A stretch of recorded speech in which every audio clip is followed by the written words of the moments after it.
How's it going, everybody? It's me, Logan Joyce here, aka Suburban Yinzer, and I'm standing in front of Soldiers and Sailors Memorial Hall in Oakland.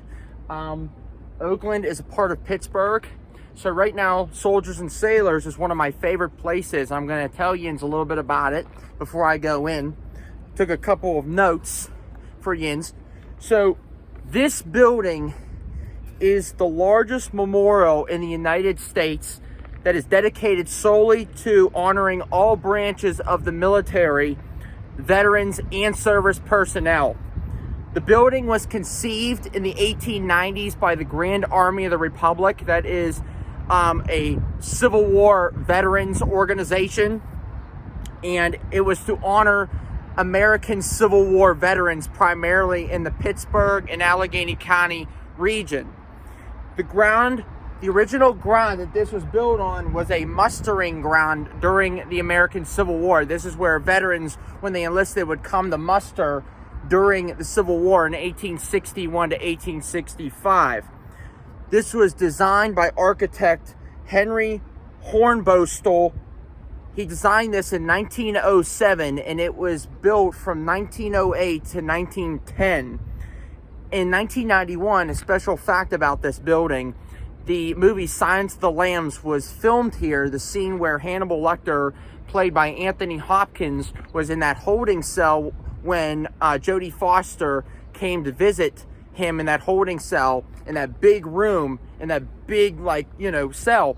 That was filmed here at Soldiers and Sailors Memorial Hall. So this building not only dedicates the American Civil War veterans of Pittsburgh and Allegheny County, it also honors and memorializes everybody from the Civil War all the way to the modern day Afghanistan and Iraq wars. I'm going to be showing you inside the building in a wee bit, but it is one of my favorite places to go, and it really encapsulates and really captures the American veteran and the American spirit, not only for the country, but for the region of southwestern Pennsylvania, my city of Pittsburgh, that I love and truly love, with all my heart. So I want to show you inside the building right now. See you in there. So right now I'm in Soldiers and Sailors Memorial Hall, and going around the walls of the memorial are the plaques dedicated to all of the regiments of Allegheny County or Pittsburgh.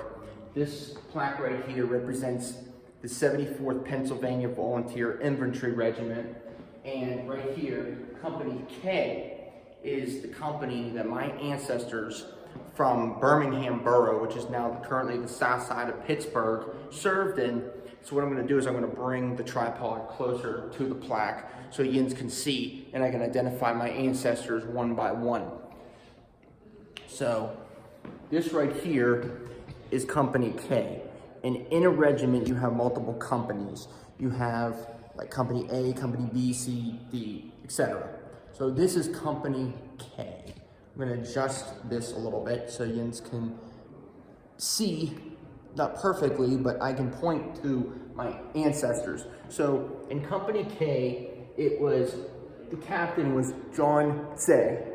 And these are all Germans, okay? The 74th Pennsylvania was known as the 1st German Regiment. And if you've seen my previous Gettysburg videos back in October, I did a little bit more analysis on the 74th Pennsylvania. But here at Soldiers and Sailors in Oakland, Pittsburgh, Pennsylvania, you got John Zeh, First Lieutenant Louis Fisher, Second Lieutenant Wilhelm Roth, who was killed in Gettysburg. And then we're going to do the privates. So my ancestors were privates in Company K. So we got Christian Henry. So Henry Christian. That is my 4th great grandfather on my father's side of the family. He was from Hessen, Germany, immigrated here in 1847, settled in Birmingham Borough, which is now the south side of Pittsburgh, which is across the Monongahela, right now across the Allegheny River. So that's on the other side of Pittsburgh. So that's Henry Christian, my 4th great grandfather. And then you have up here, Reinhardt Christian. That is my third great uncle. So that is Henry's son. Reinhardt was 21 years old when he was shot in the leg at the Battle of Second Bull Run, but as the South or the Confederates call it, the Battle of Second Manassas. He was shot, I believe, on August 28, 1862. He was born in 1842 in Hessen, Germany, but came to America when he was 4 years old. So he was basically an assimilated American. Reinhardt was then shot in the leg August 28th, and he died, I believe, on September 21st, 1862, almost a month after the battle. The problem, what happened with Reinhardt, is that the wound got severely infected and they had to amputate the wound, but gangrene set into his body, spread through his bloodstream, which then killed him when he was 21 years old. So these are all the comrades that served directly with my ancestors, Henry and Reinhard Christian. Reinhard died after the Battle of Second Manassas due to his wounds above his, I think, right leg, or above his right knee. But another person who served directly with my ancestors was August Funk. He is another, I would say, Sasside German, or Birmingham German to be specific, who was neighbors and a comrade with my ancestors, Henry Christian, Reinhard Christian. August Funk actually lived on South 27th Street, so 27th and Jane, and that is where my ancestors, that is called the neighborhood. That's my dad's and ancestors' neighborhood since the 1850s and 1860s, all the way back then, before the Civil War. So another ancestor, or another comrade of my ancestors is, where's Gottfried Hammond? Oh, they don't have him on here. That's a shame. Gottfried Hammond, for all yins that might not know, Gottfried died at the Battle of Gettysburg. He was shot on July 1st, but I think he died on July 2nd, 1863.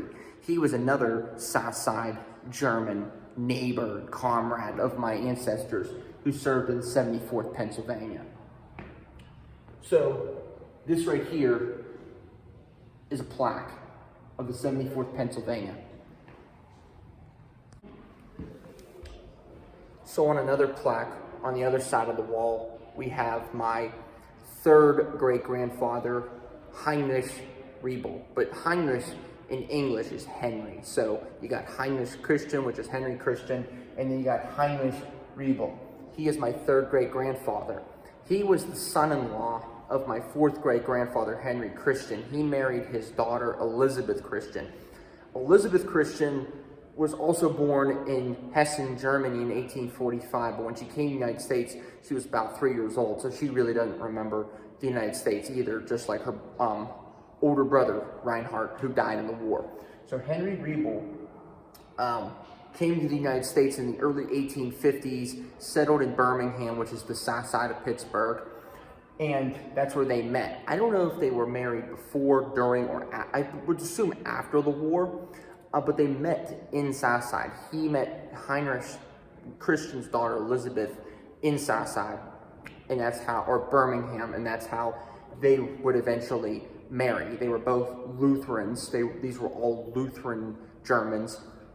Henry Riebel was shot in the left arm at the Battle of Chancellorsville on May 2nd, 1863, to be exact. Shot in the left arm, and I don't know if it was amputated or not. I don't believe so. I think it was just a bad wound. And he was serving with the 74th Pennsylvania in Company G, which is pretty interesting because you would think that a guy from Birmingham Borough who enlisted with his in-laws or future in-laws would be in Company K, but he was actually in Company G on this plaque or in many of the muster rolls. Strange enough. But he then was discharged from the 74th Pennsylvania and then transferred to the 16th Veteran Reserve Corps. The VRC, the Veteran Reserve Corps, was meant for recovering soldiers who were wounded, who were just serving as reserve units, not really active duty serving in the battlefield, but more reserves. Henry served with them until the end of the war in 1865, when he was eventually discharged and then sent back to Southside to live the rest of his life with his wife Elizabeth. And his wife Elizabeth Rebel, maiden name Christian, she was part of the Women's Grand Army of the Republic. I forget what they call themselves, but they were part of the Women's GAR. If they were part of, let's say, Union Veteran Memorialization, they had a lot of influence on a lot of fundraising to make this building. The women, the wives, and the daughters of the Grand Army of the Republic. They absolutely did a phenomenal job with this building, and women like Henry's wife, my third great grandmother, really did as much as they could to honor and memorialize their fathers, brothers, and husbands during the American Civil War.